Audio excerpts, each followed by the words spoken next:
Truck driver Dave Collins stole $6 million from the Aryan Brotherhood and went off the grid. The job had taken its toll, but it was honest work, and Dave prided himself on being an honest man. That all changed on a cold February morning in 2023, when he made a delivery to a warehouse outside Bakersfield, California, and discovered exactly what kind of cargo he'd been hauling for the past 6 months.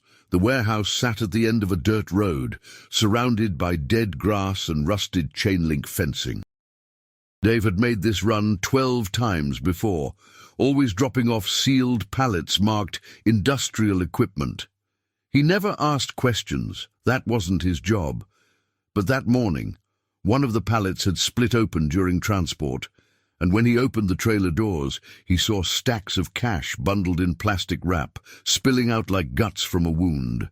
His hands trembled as he stood there in the cold dawn air, breath fogging, staring at more money than he'd ever seen in his life. Before you find out what Dave does next, if you're enjoying this story, hit that subscribe button and drop a comment letting us know where you're watching from.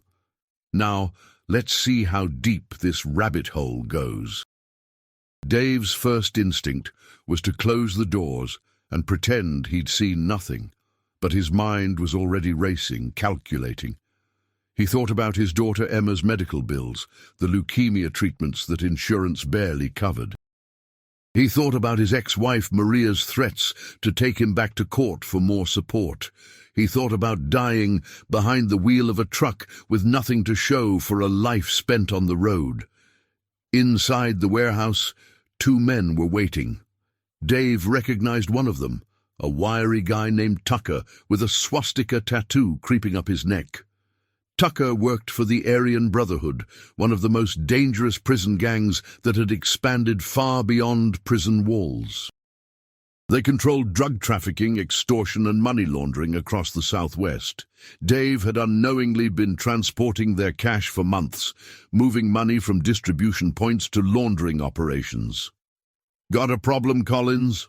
Tucker asked, noticing Dave's hesitation. "Pallet broke open, spilled some," Dave said, keeping his voice steady. Tucker exchanged a glance with the other man, a heavy-set guy with dead eyes. "How much you see?" "Enough to know I should have asked for hazard pay," Dave said, attempting humor to mask his fear. Tucker didn't smile. "You gonna be smart about this?" "I'm always smart," Dave replied. "That's why I'm still breathing." They unloaded the pallets in tense silence. Dave counted 6 in total, each one packed with cash. His driver's mind did the math automatically. If each pallet held around $1 million, he was looking at 6 million, maybe more. As he secured the empty trailer and prepared to leave, Tucker approached his driver's side window. "We know where you live, Collins. We know about your daughter in Phoenix. You keep your mouth shut, understand?" Dave nodded, his jaw tight. He drove away with Tucker's words burning in his ears and a plan already forming in his mind. A desperate, dangerous plan that could either save his daughter or get them both killed. Over the next 2 weeks, Dave researched obsessively. He learned about the Aryan Brotherhood structure, their territories and their methods. He learned they kept poor records of cash shipments to avoid law enforcement scrutiny. He learned that the route he drove passed through 3 states with minimal surveillance. Most importantly, he learned that the next shipment would be his last scheduled run before they rotated him to a different route. It was now or never. The night before the heist, Dave sat in his studio apartment in Tucson, staring at a photograph of Emma. She was 14, bright and full of life despite the cancer eating away at her. Her latest treatment had failed, and the experimental therapy that might save her cost $300,000. Money he didn't have, money insurance wouldn't cover. Maria had already emptied her retirement account. They were drowning, and the system that had worked him to the bone for decades offered no lifeline. Dave had never stolen anything in his life. He'd served honorably in the army, raised his daughter with good values, and paid his taxes. But as he sat there in the dark, nursing a whiskey, he realized that honor hadn't earned him a damn thing. The system was rigged, and the people at the top, whether they were corporate executives or prison gang leaders, played by different rules. Maybe it was time he did too. The heist itself was almost anticlimactic in its simplicity. Dave picked up the shipment from a storage facility in Needles, California at dawn. 6 pallets, same as before, loaded by 2 men who barely looked at him. He signed the manifest with a forged name, a trick he'd learned during his research, and pulled onto Interstate 40, heading east. Instead of continuing to Bakersfield, he took exit 144 near Ludlow and drove to an abandoned gas station he'd scouted 3 times. The building was a skeletal ruin, but the storage shed behind it was still intact. Working with frantic speed, Dave transferred the pallets to a rented moving van he'd hidden behind the shed. His back screamed with each lift, but adrenaline kept him moving. The entire transfer took 42 minutes. Then he drove his truck another 100 miles before calling it in as stolen, playing the role of a panicked victim, reporting his rig hijacked by armed men. The police took his statement, sympathetic to another trucker caught in the crosshairs of organized crime. By the time the Aryan Brotherhood realized what had happened, Dave Collins had vanished. He'd spent months preparing his disappearance. Using cash from his savings and money borrowed from friends under false pretenses, he'd established a new identity. David Morgan, a widowed retiree from Minnesota, complete with a driver's license, social security card, and a rental agreement for a small house in Asheville, North Carolina. He'd chosen Asheville carefully, a city large enough to disappear in, far enough from his old life, with good hospitals for Emma. The hardest part was convincing Maria. He met her at a rest stop outside Phoenix, 2 days after the theft. She arrived angry, confused, thinking he'd finally lost his mind. $6 million, he said quietly, standing beside her car as evening descended. From the Aryan Brotherhood. It's hidden, safe, enough to save Emma's life and set both of you up forever. Maria's face went pale. Dave, what have you done? What I had to. What the system wouldn't let me do legally. He handed her an envelope containing $50,000 in cash and detailed instructions. Take Emma and go to this address in Asheville. I'll meet you there in 1 week. We start over, all of us. Emma gets her treatment. You get a real life. I get to be her father again. They'll kill you, Maria whispered, tears streaming down her face. They'll kill all of us. Not if we're smart. Not if we disappear completely. He gripped her shoulders. I've been invisible my whole life, Maria. A truck driver is just a ghost moving through the country. Nobody sees us. Nobody remembers us. We can use that. Maria looked at him for a long moment, seeing something in his eyes she'd never seen before. Not desperation, but determination. Finally, she nodded. The Aryan Brotherhood's response was swift and brutal. Within 48 hours, they'd burned down Dave's apartment in Tucson and put a contract on his head. Word spread through the criminal underworld that Dave Collins was a dead man, walking worth $50,000 to whoever found him. They questioned his few friends, threatened his former co-workers, and searched every hiding spot between California and Texas. But Dave was already gone, transformed into David Morgan, living quietly in North Carolina, while Emma began treatment at Mission Hospital. The first months were the hardest. Every knock on the door sent Dave's heart racing. Every stranger's glance felt like recognition. He'd dyed his hair grey, grown a beard, and gained 30 pounds by forcing himself to eat constantly. He looked like a different man, moved like a different man. He paid for everything in cash, never used his old phone, and never contacted anyone from his previous life. The money was hidden in 3 separate storage units across 2 states, accessible only through prepaid accounts. Emma's treatment began in March. The experimental therapy was grueling, days of nausea, hair loss and exhaustion that left her hollow-eyed and fragile. But slowly, miraculously, it worked. Her white blood cell count improved. The tumors shrank. By summer, her doctors were cautiously optimistic. Dave sat beside her hospital bed night after night, reading her favorite books, holding her hand, watching her fight her way back to life. Every moment felt stolen, precious, worth every risk he'd taken. Maria adapted to their new life with surprising resilience. She enrolled Emma in online school, explaining her daughter's absence from Phoenix as a family emergency. She found work at a local bookstore, keeping a low profile, building a quiet existence. Some nights, she and Dave would sit on the porch of their rental house, listening to the crickets, and she'd ask him if he regretted it. Never, he'd say, not for a second. But the Aryan Brotherhood didn't forget. In August, a man named Garrett Pike arrived in Asheville. Pike was a bounty hunter who specialized in finding people who didn't want to be found, and he had connections to white supremacist networks across the country. He'd tracked Dave through a complex trail. A rental application signed with slightly altered handwriting, a background check that didn't quite match, small inconsistencies that most people would miss. Pike was patient, methodical, and very good at his job. He spent 2 weeks conducting surveillance, confirming his target's identity. He watched David Morgan drop a teenage girl off at the hospital, watched him grocery shop and take evening walks, watched him live the quiet life of a man trying to disappear. Pike could have called it in immediately, but he wanted to understand his target first. Know your prey before you strike. That was his philosophy. On a humid September evening, Pike approached Dave in the parking lot of a hardware store. Dave had just loaded lumber into his truck when he heard a voice behind him. "You're not as invisible as you think, Collins." Dave froze, then slowly turned around. Pike stood 10 feet away, hands in his jacket pockets, wearing a slight smile.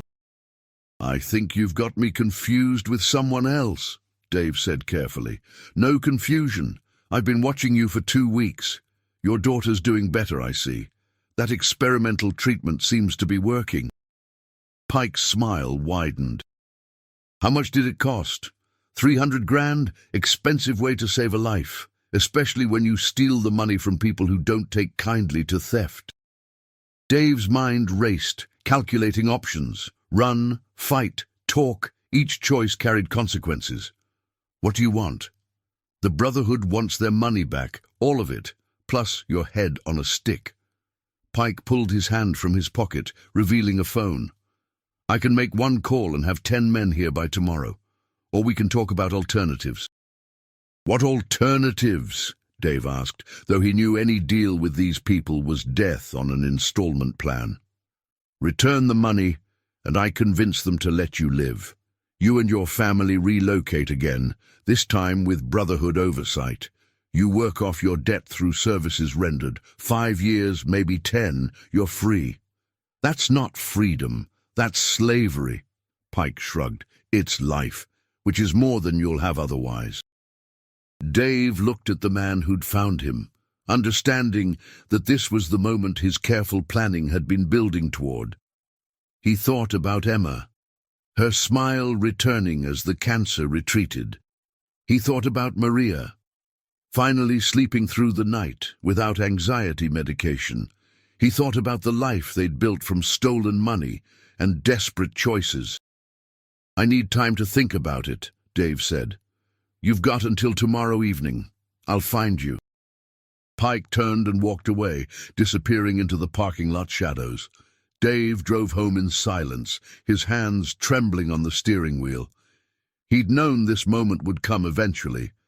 Men like Pike were inevitable, hunters drawn to prey, relentless and efficient. But Dave had prepared for this too. He'd always known he might have to run again, might have to disappear even deeper. What he hadn't anticipated was how much he'd grown attached to this fragile peace, this temporary normal life. At home, he told Maria everything. She listened without interrupting, her face growing paler with each word. When he finished, she stood and walked to the window, staring out at their quiet street.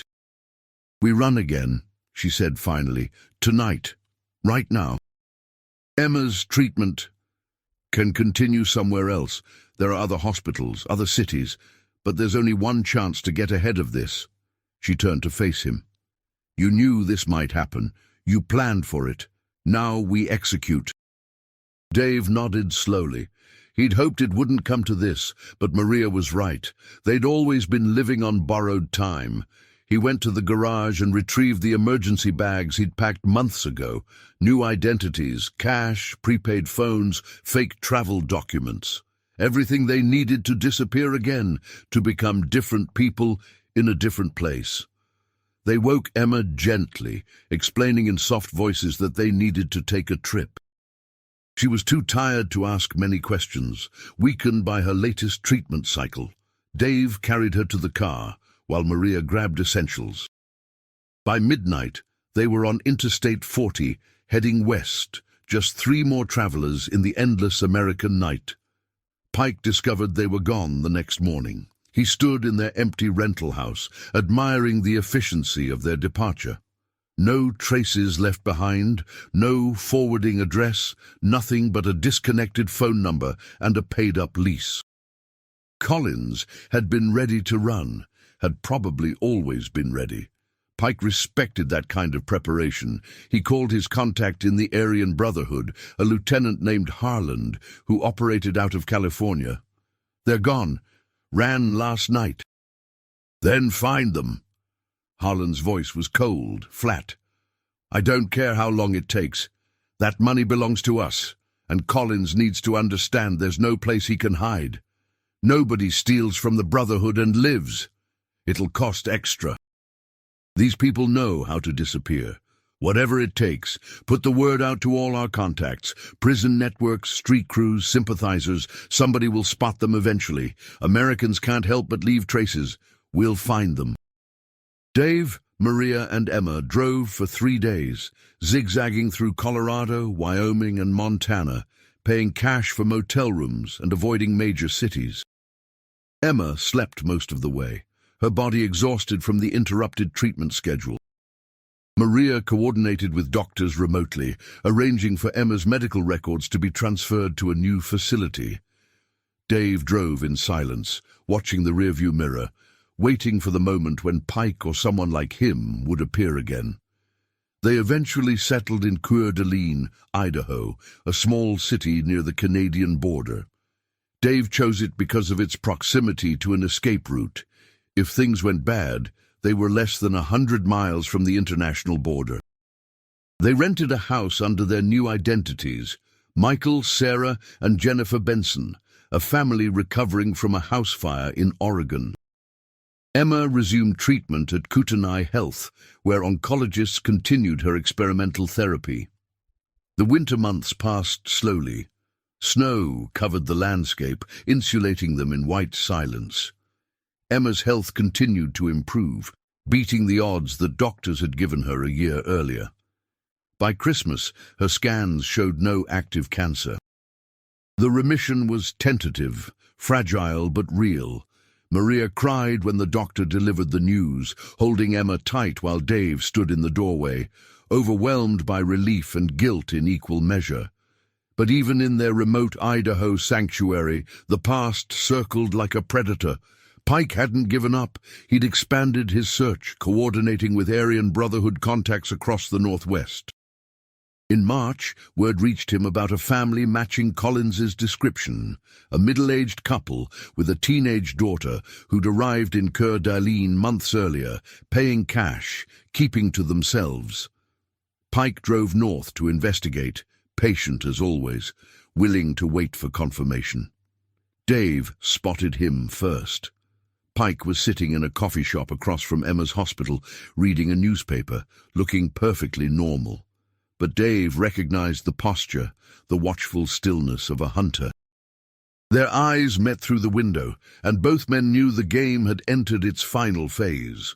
That evening, Dave met Pike at a park overlooking Lake Coeur d'Alene. The setting sun turned the water orange and gold, beautiful and indifferent to the confrontation unfolding on its shores. "You're persistent," Dave said. "It's what they pay me for." Pike leaned against the railing, looking out at the lake. "Your daughter's cancer-free, I hear. That's good. You accomplished what you set out to do." "Then let us walk away. You found us. You proved your point. Tell the Brotherhood I'm dead. Tell them whatever you want. Just let my family live." Pike shook his head. "Doesn't work that way, Collins.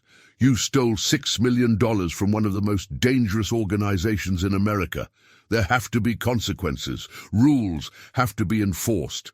Otherwise, every two-bit trucker thinks he can rip them off. I'm not giving the money back. Emma needs ongoing care, medication, monitoring. That money is her future. Then you're choosing your death, and theirs." Pike turned to face him directly. "I can make this quick, or I can make it slow. But it's happening. Tonight, tomorrow, next week, doesn't matter. I've already called it in. Brotherhood soldiers are driving up from Boise right now. This time tomorrow, you and your family will be corpses in the Idaho woods, and the money will be back where it belongs." Dave felt the weight of the pistol tucked in his jacket, a 9mm he'd purchased illegally from a pawnshop owner who asked no questions. He'd never killed anyone, not even during his army days. The thought of pulling that trigger, of taking a life, made him sick. But as he looked at Pike, at this man who represented everything standing between his daughter and survival, he understood that some lines had to be crossed. "I'm sorry," Dave said quietly. "For what?" The pistol came out fast, muscle memory from basic training taking over. Pike reached for his own weapon, but Dave was already pulling the trigger. The shot echoed across the lake, sending birds scattering from nearby trees. Pike stumbled backward, clutching his chest, blood spreading across his shirt. He looked at Dave with something between surprise and respect, then collapsed onto the wooden boardwalk. Dave stood there, shaking, the gun heavy in his hand. He'd just killed a man. The weight of it crushed down on him, making it hard to breathe, but there was no time for guilt or horror. Pike had called in reinforcements. Brotherhood soldiers were coming. Dave had maybe hours to act. He drove home, his mind operating on autopilot. Maria knew something was wrong the moment she saw his face. "What happened?" "Pike's dead. I shot him. We have to run again right now, but this time across the border. Canada. It's our only chance." Maria didn't waste time with questions or accusations. She'd chosen this path when she'd agreed to take the stolen money, and she'd known it might lead here. She woke Emma while Dave packed their emergency bags once again. Within 30 minutes, they were driving north on Route 95, racing toward the border crossing at Eastport. The crossing was quiet at midnight, just a sleepy guard checking passports. Dave handed over their forged Canadian travel documents, carefully crafted by an expert forger in Denver who'd charged him $20,000. The guard examined them, looked at Emma sleeping in the back seat, then waved them through. Just like that, they were out of the United States, beyond the Aryan Brotherhood's immediate reach. They drove to Nelson, British Columbia, a mountain town remote enough to hide in, but developed enough to provide medical care. Dave rented a cabin on the outskirts using cash and another false identity. They'd become Thomas and Patricia Stone, refugees from a failed marriage in Seattle, starting over with their daughter in the quiet Canadian wilderness. The months that followed were strange, suspended between relief and paranoia. Emma's remission held. She gained weight, color returned to her cheeks, and she began talking about the future again. College, travel, a life beyond hospital rooms. Maria found work at a local library, blending into the small community. Dave took odd jobs as a handyman, keeping his head down, avoiding attention, but he couldn't escape the nightmares. Pike's face haunted him, appearing in dreams and quiet moments. Dave had taken a life, and that weight didn't diminish with distance or time. He'd tell himself it was necessary, justified, self-defense, but the guilt remained, a constant companion. In late summer, a man named Crawford showed up in Nelson. He was older than Pike, maybe 60, with iron-gray hair and the calm demeanor of someone who'd seen everything. He found Dave working on a roof repair and waited until Dave came down the ladder. "Thomas Stone," Crawford said, "or should I call you Dave Collins?" Dave's hand moved toward his tools, calculating which one could serve as a weapon. "Relax," Crawford said, holding up empty hands. "I'm not here to kill you. I'm here to talk." "About what?" "About ending this. You've been running for over a year. The Brotherhood's been chasing you, spending resources, losing face. It's bad for business. I'm here to propose a deal." Dave laughed bitterly. "Pike proposed a deal. Look how that turned out. Pike was a bounty hunter, not a negotiator. I work for the Brotherhood's leadership, the people who actually make decisions. They're pragmatic. They want their money, but more than that, they want this situation resolved." Crawford gestured to a nearby bench. "5 minutes, hear me out." Against his better judgment, Dave sat. Crawford settled beside him, looking out at the mountains. "Here's the reality," Crawford began. "You stole $6 million. You've spent, what, half of it? Maybe less? The Brotherhood doesn't care about the money you used to save your daughter's life. What they care about is the principle. You can't steal from us and get away with it. So they want me dead. They want resolution. Return the remaining money, $3 million, let's say, and they'll consider the debt paid. You and your family disappear permanently. New identities, new continent if you want. The Brotherhood officially declares you dead, and everybody moves on." Dave studied Crawford's face, looking for the trap. Why would they agree to that? Because chasing you costs money. Because Pike's death created complications with law enforcement. Because you've proven yourself resourceful and dangerous, and eliminating you might prove more expensive than it's worth. Crawford pulled out a phone. "I need an answer now. Take the deal and live, or refuse and die. Those are your only options." Dave thought about Emma, healthy and laughing again. He thought about Maria, finally building a life without fear. He thought about the $3 million still hidden in storage units across Montana and Idaho. Money he'd stolen, money that had saved his daughter but cost him his soul. "What guarantee do I have they'll honor this deal?" "My word," Crawford said simply. "I've been mediating disputes for the Brotherhood for 20 years. I don't make promises I can't keep. Return the money and you're done. No more hunters, no more running. Just a quiet life in whatever corner of the world you choose."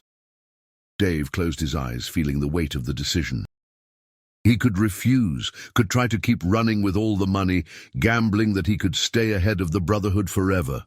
Or he could take the deal, sacrifice half his stolen fortune, and buy genuine freedom for his family. "I'll return it," he said finally, "all of it except what I've spent.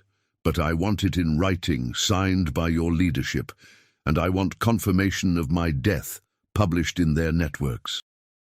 Crawford nodded. "Done. We'll arrange the money transfer next week. You bring the cash to a neutral location, we verify the amount, and you walk away. Simple, clean, final." The exchange took place in a warehouse outside Calgary. Dave arrived with Maria, leaving Emma safe with a neighbor. They carried duffel bags containing $2 million, everything they hadn't spent on medical bills, living expenses, and escape costs. Brotherhood representatives counted the cash methodically while Dave and Maria stood silently, holding hands. When the count finished, Crawford approached with a document. Official confirmation of David Collins's death in a car accident outside Spokane, Washington, May 2024. This has been distributed through all our networks. As far as the Brotherhood is concerned, you no longer exist. Dave signed the agreement, his hand cramping around the pen.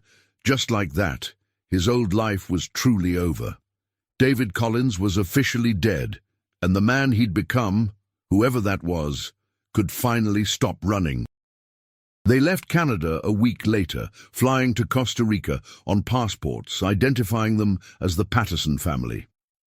Dave had chosen Central America for its combination of affordability, climate, and distance from the Brotherhood's primary territory. They settled in a small town near the coast, where Emma could swim in the ocean and Maria could teach English to local children. Dave found work managing a small hotel, using his decades of road experience to coordinate logistics and supplies. The first year in Costa Rica was healing. Emma's scans remained clear. Maria slowly released the tension she'd carried since Dave's confession in that Arizona rest stop. Dave began sleeping through the night again, the nightmares fading as his daughter thrived. They built routines, made friends, learned Spanish. On weekends, they'd drive to the beach and watch the sunset. 3 survivors of a war most people didn't know was being fought. Emma enrolled in an international school and began talking about becoming a doctor, inspired by the people who'd saved her life. Maria started a blog about parenting through cancer, connecting with other families facing impossible choices. Dave took up woodworking, creating furniture he sold at local markets, finding peace in the physical act of creation. But some wounds don't heal. Dave still carried the weight of what he'd done, the theft, the violence, the lies. On quiet nights, he'd sit on their porch and wonder if he'd made the right choice. Maria would find him there sometimes, lost in thought, and she'd sit beside him without speaking. She understood the burden he carried, the moral complexity of a choice made out of love and desperation. "You gave our daughter her life back," she'd say, when he spiraled too deep into guilt. "Whatever else happened, that's the truth that matters." But Dave knew it wasn't that simple. He'd stolen from criminals, yes, but theft was theft. He'd killed a man, even in self-defense, and that blood was on his hands. The money that had saved Emma had destroyed other lives, funded other crimes. There was no moral clarity in what he'd done, just shades of grey stretching into darkness. 2 years into their Costa Rican life, Dave received an unexpected visitor. A woman in her mid-30s appeared at his hotel one afternoon, introducing herself as Rachel Summers. She was American, well-dressed, carrying herself with the confidence of someone used to asking difficult questions. "Mr. Patterson," she said, though her eyes told him she knew that wasn't his real name. "I'm a journalist investigating the Aryan Brotherhood's financial networks. I've been following a money trail that disappeared in 2023. $6 million that vanished after a truck driver named Dave Collins went off the grid." Dave's blood went cold. "I think you have the wrong person." "I don't think I do. I've spent 18 months tracking this story. Collins's daughter Emma was dying of leukemia. The experimental treatment she received was paid for in cash. Collins himself disappeared, presumed dead by law enforcement. But his daughter survived, and she and her mother ended up here under different names." Rachel pulled out a folder. "I'm not here to expose you. I'm here to understand." Dave considered running, denying everything, calling security. But something in Rachel's face, a genuine curiosity, not predatory journalism, made him pause. "What do you want?" "The truth. Off the record, just for me. I need to understand why an honest man would steal from the most dangerous gang in America. I need to understand what desperation looks like in a country where medical care can cost everything you have." Dave looked around the hotel lobby, ensuring they were alone. "Not here. Follow me." They walked to the beach, where the sound of waves would mask their conversation. For the next 2 hours, Dave told her everything. The discovery of the money, the impossible choice between law and survival, the flight across borders, the violence and fear and impossible calculations of a father trying to save his daughter. Rachel listened without interrupting, occasionally taking notes, her expression shifting between shock and understanding. When he finished, she sat silent for a long moment, watching the ocean. "I can't publish this story," she said finally. "The Brotherhood would kill you and your family within days. But I need you to understand something. You're not alone. There are thousands of people in America making impossible choices because our healthcare system is broken. Parents bankrupting themselves, stealing, begging, dying because they can't afford treatment. Your story is their story." "I'm a criminal," Dave said flatly. "I stole money and killed a man. You're a father who refused to watch his daughter die. The system forced you into a corner and you fought your way out. I don't know if what you did was right, but I understand why you did it." Rachel closed her notebook. "Your secret is safe with me, but I hope someday when it's truly safe, you'll let me tell this story, because people need to understand what American families are going through." Dave never gave her that permission, but Rachel's visit changed something in him. He began to see his actions not as isolated crimes, but as symptoms of a larger sickness, a society that valued profit over lives, that forced good people into darkness. He couldn't undo what he'd done, but he could try to create something positive from the wreckage. He started volunteering at a local clinic that provided free medical care to poor families. He used his remaining money to fund medical treatments for children whose parents couldn't afford them, anonymous donations that saved lives without questions asked. He became, in his quiet way, a force for good, trying to balance the moral ledger he'd tipped into darkness. Emma graduated from high school at 18, her medical scans still clean, her future bright with possibilities. She decided to study medicine, driven by the people who'd saved her and haunted by the knowledge of what her father had sacrificed. She knew the full story by then. Dave had told her on her 16th birthday, believing she deserved the truth. "I don't judge you," she'd said after hearing everything. "You did what you had to do. I'm alive because you were brave enough to break the rules. That's not something to apologize for." But Dave apologized anyway, for the violence and deception, for pulling her into a life built on stolen foundations. Emma had hugged him tight, whispering that she loved him, that she'd always love him, regardless of the choices he'd made. On a warm evening in December 2027, nearly 5 years after the theft, Dave sat on the beach watching Emma play in the surf with friends from school. She was healthy, happy, fully alive in a way that had seemed impossible during those dark months of her illness. Maria sat beside him, her hand in his, both of them grateful for this impossible gift they'd been given. "Do you regret it?" Maria asked, a question she'd asked before but never tired of hearing answered. "I regret the violence. I regret Pike's death, the fear we lived through, the laws I broke." Dave squeezed her hand. "But I don't regret Emma's life. I'd do it all again, make the same choices, face the same consequences. She's alive. That's what matters." "We built a good life here," Maria said softly. "Maybe not the life we planned, but a real one. An honest one, despite how it started." Dave nodded. They'd created something genuine from desperate circumstances, transformed stolen money into medical miracles and second chances. The Aryan Brotherhood believed him dead. Law enforcement had closed his case, and the three of them existed in a quiet space beyond reach, beyond consequence, beyond the American system that had failed them. But the past never completely releases its grip. In early 2028, Dave received a phone call from Crawford, the mediator who'd arranged his deal with the Brotherhood. Dave hadn't heard from him since that warehouse in Calgary, and the sound of his voice triggered instant alarm. "Relax," Crawford said immediately. "This isn't a threat. I'm calling because you should know. The leadership who approved your deal is gone. There was an internal war, new people took over, and they're reviewing old agreements. Your name came up." Dave's heart hammered. "What does that mean?" "It means the new leadership doesn't feel bound by deals they didn't make. They've reopened your case, put a new bounty on your head.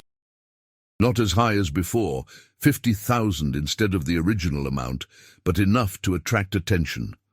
I wanted to warn you. You should consider relocating again, changing identities, going deeper underground. How much time do I have? Hard to say. Could be months, could be days. The new leadership is aggressive, ambitious. They want to make examples. I'm sorry, Collins. I thought we'd ended this. The call disconnected, leaving Dave staring at his phone with a familiar dread creeping back into his chest. He'd let himself believe it was over, that the deal had bought permanent safety. But there was no such thing as permanent safety when you'd stolen from people who built their reputation on vengeance. He told Maria that night. Her face went pale, then hard with determination. We run again. I don't know if there's anywhere left to run, Dave said quietly. We've crossed continents, changed names, disappeared completely, but they keep finding ways to reach us. Maybe it's time to stop running. What does that mean? Dave looked at Emma's bedroom door, behind which their daughter slept peacefully, dreaming of medical school and a future she'd fought so hard to reach. It means I need to end this permanently. Not by running, not by hiding, but by removing the threat entirely. Dave, what are you planning? I'm planning to go back. To face them, to finish what I started 5 years ago. Maria grabbed his arm. That's suicide. They'll kill you the moment you set foot in the States. Maybe. Or maybe I can negotiate something real this time. The original leadership respected strength, respected the deal. Maybe the new leadership will too if I approach them directly, face to face. Dave pulled her close. I can't keep doing this to you and Emma. Can't keep uprooting our lives, living in fear, waiting for the next hunter to show up. One way or another, I need to end this. Then we come with you. No. You and Emma stay here. If I don't come back, you'll know to disappear one final time, but I have to try. Dave spent 2 weeks preparing, making plans, arranging contingencies. He liquidated his remaining assets, converting everything to cash and cryptocurrency. He wrote letters to Emma and Maria, expressing everything he'd never said well enough. He purchased a plane ticket to Los Angeles, using a new false identity, prepared to walk back into the country he'd fled and confront the people who wanted him dead. The night before his flight, Emma caught him packing. You're leaving. It wasn't a question. I have to finish this, sweetheart. I have to make sure you and your mom can live without fear. By getting yourself killed. Tears streamed down Emma's face. Dad, you saved my life. Don't throw yours away trying to protect me from ghosts. These aren't ghosts. They're real, and they're coming. The only way to stop them is to face them. He pulled her into a hug. I love you more than anything in this world. Everything I did for you, and this is the last thing I need to do. Emma held him tight, understanding there was no argument that would change his mind. Dave flew to Los Angeles in March 2028, landing at LAX with nothing but a carry-on bag and the phone number Crawford had given him years ago. He called from a burner phone, asking for a meeting with the Brotherhood's new leadership. The response came within hours. An address in Riverside, a time, and a warning that he'd be searched for weapons. The meeting place was a motorcycle repair shop, legitimate on the surface, but controlled by the Brotherhood. Dave arrived at noon, hands visible, showing he was unarmed. 2 men searched him thoroughly, then led him to a back office where 3 men waited. The one in the center was younger than Dave expected, maybe 40, with cold eyes and a neck covered in elaborate tattoos. Dave Collins, the man said. We thought you were dead. I am. But I heard the new leadership doesn't honor old deals, so I came to negotiate a new one. The leader, his name was Mason, smiled without warmth. You've got balls, I'll give you that. Walking in here after stealing from us, killing one of our contractors. Most men would keep running. I'm tired of running. I want to settle this permanently. Dave met Mason's gaze directly. I returned most of the money. I took what I needed to save my daughter's life, and I paid for that with years of fear and exile. The old leadership agreed to let me walk away. I'm here to ask the same from you. The old leadership is gone. Their deals died with them. Mason leaned back in his chair. Here's my counteroffer. You give us information. Names of everyone who helped you, the forger who made your documents, the people who hid you, the storage facilities where you kept the money. Full cooperation. In exchange, we let you live. I can't do that. Those people helped me in good faith. I won't repay that with betrayal. Then you leave here in a body bag. Dave had expected this. He'd known there was a strong chance this meeting would end with his death, but he'd also prepared one final card to play. Before you make that decision, you should know I've prepared a detailed confession. Every transport I made for you, every route, every delivery point, every face I saw. It's with a journalist who has instructions to deliver it to the FBI if I don't check in by midnight. You kill me, and your entire Western distribution network gets exposed. Mason's expression didn't change, but Dave saw the calculation in his eyes. You're bluffing. Test me. The silence stretched. Finally, Mason spoke. You've got 12 hours to prove you're not bluffing. Show me this confession exists. Show me the journalist is real, and we'll talk about a deal. Otherwise, you and everyone you love dies screaming. Dave left the shop, his hands shaking, adrenaline flooding his system. He'd bought time, but now he needed to deliver on his bluff. He called Rachel Summers, the journalist who'd found him in Costa Rica. I need a favor, he said when she answered. A big one, the kind that might get you killed. Rachel listened to his plan, silent for a long moment. This is insane. You're using me as a bargaining chip with the Aryan Brotherhood. I'm using your credibility. You're a legitimate journalist with a legitimate interest in their operations. The threat of exposure is real. I just need you to confirm you have my story and you're willing to publish if I die. And if they kill me instead? They won't. The Brotherhood operates by calculated risk. Killing a journalist brings federal heat they can't afford. They'll believe the threat because it's credible. Rachel agreed, conditionally. She spoke to Mason by phone that evening, confirming she had Dave's detailed testimony and was prepared to publish if necessary. Mason listened, asked questions about her credentials, and finally accepted that the threat was real. Here's the deal, Mason told Dave when they met again the next day. Your information stays buried. You disappear, not to Costa Rica, somewhere new, somewhere we can't easily track. You check in with us once a year to prove you're still keeping quiet. You do this for 10 years, and then you're truly done. No more deals, no more threats, just gone forever. And my family? Untouched. We have no interest in your wife and daughter. This is about you, your silence, and your compliance. Dave considered the terms. 10 years of looking over his shoulder, 10 years of annual check-ins with the people he'd stolen from. But Emma would be safe. Maria would be safe. They could live their lives without fear. Agreed. The deal was struck with a handshake. No paperwork, no lawyers, just the word of men who understood that some promises were enforced by blood. Dave left California the next day, flying not to Costa Rica but to Portugal, a country he'd chosen for its combination of safety, healthcare, and extradition complications. He found a small apartment in Porto, overlooking the Douro River, and settled into yet another new identity. He called Maria from a secure line, explaining the deal he'd made. 10 years, she repeated. Then you're free. Then I'm free. In the meantime, you and Emma stay in Costa Rica. Build your lives.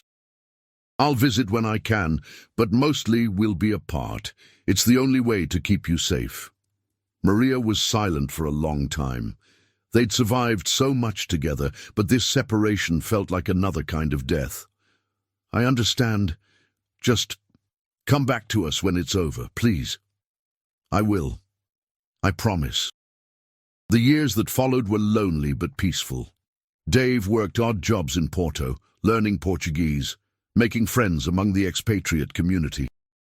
He checked in with the Brotherhood annually, brief phone calls confirming he was alive and silent. Emma finished medical school in Costa Rica, then moved to Spain for her residency, close enough to visit her father occasionally. Maria eventually joined her, tired of Central America's heat and eager to be near both her daughter and the man she'd never stopped loving. The 10th year arrived in 2038. Dave made his final check-in call to the Brotherhood, speaking to a new contact. Mason had apparently moved up in the organization and delegated these duties. The conversation was brief, professional, final. "Your obligation is complete, Collins. We're done." "Just like that? Just like that. You kept your word, we keep ours. You're free." Dave hung up the phone and sat in his apartment, trying to process the feeling of genuine freedom for the first time in 15 years. No more running, no more fear, no more looking over his shoulder. He was 67 years old, worn down by years of stress and exile, but alive. Emma was thriving as a doctor. Maria was healthy and happy. They'd survived. He moved to Madrid the following month, renting a small house near where Emma worked at a hospital. Maria moved in with him, and for the first time since that cold February morning in 2023, they lived openly as husband and wife. They married again, a quiet ceremony with just Emma present, renewing vows they'd kept through impossible circumstances. Emma gave them their first grandchild in 2040, a healthy baby girl they named Hope. Dave held his granddaughter and wept, understanding that the desperate choice he'd made 17 years earlier had led to this moment. Hope existed because Emma had survived, because Dave had stolen money and broken laws and sacrificed everything for his daughter's life. Was it worth it? Emma asked him one afternoon as they watched Hope play in the park. Dave thought about Pike's dead eyes, about years of fear and exile, about the moral weight he carried. "I don't know if worth is the right word, but I'd do it again. Every choice, every consequence. You're here, Hope is here. Whatever I lost along the way, I gained this." Emma leaned her head on his shoulder. "You gave me my life, Dad. Twice. Once when I was born, and once when I was dying. I'll never forget that." In his final years, Dave became a different kind of man than the truck driver who discovered $6 million in a broken pallet. He worked with immigrant advocacy groups in Madrid, helping families navigate Spain's complex bureaucracy. He volunteered at free clinics, continuing the work he'd started in Costa Rica. He told his story to select journalists and researchers, always anonymously, always carefully, hoping it might contribute to conversations about healthcare access and desperate choices. Maria stayed by his side, the woman who'd taken the biggest gamble of all, trusting a man who'd transformed from honest laborer to thief, to fugitive, to survivor. Their love had been tested by circumstances that would have destroyed most relationships, but it had endured, deepened, become something unbreakable. Dave Collins died in 2051 at the age of 80, surrounded by family in a Madrid hospital. Emma held his hand as he slipped away, with Maria on his other side and Hope standing nearby with her own children. His death certificate listed him under his Portuguese identity, and he was buried in a quiet cemetery overlooking the city he'd called home for his final years. At his memorial, Emma spoke about her father's courage, though she couldn't share the full story. She talked about a man who'd faced impossible choices and made them with love as his compass. She talked about sacrifice and survival, about the lengths parents go to protect their children. She didn't mention the $6 million, or the Aryan Brotherhood, or the years of running. Those details remained buried with the man who'd lived them. But in private moments, Emma told her children about their grandfather's real story. She wanted them to understand that good people sometimes do bad things for reasons that make sense only in the moment. She wanted them to understand that systems can fail families so completely that crime becomes survival. She wanted them to understand that her father had been neither hero nor villain, but something more complex, a man who'd looked into the abyss of his daughter's mortality and decided that her life was worth any price, even his soul. The $6 million Dave Collins stole from the Aryan Brotherhood saved one life directly and created ripples that touched hundreds more. Emma became a renowned oncologist, pioneering treatments for childhood cancers. Hope followed her mother into medicine, specializing in healthcare equity. The money Dave had distributed anonymously to poor families in Costa Rica paid for treatments that saved dozens of children.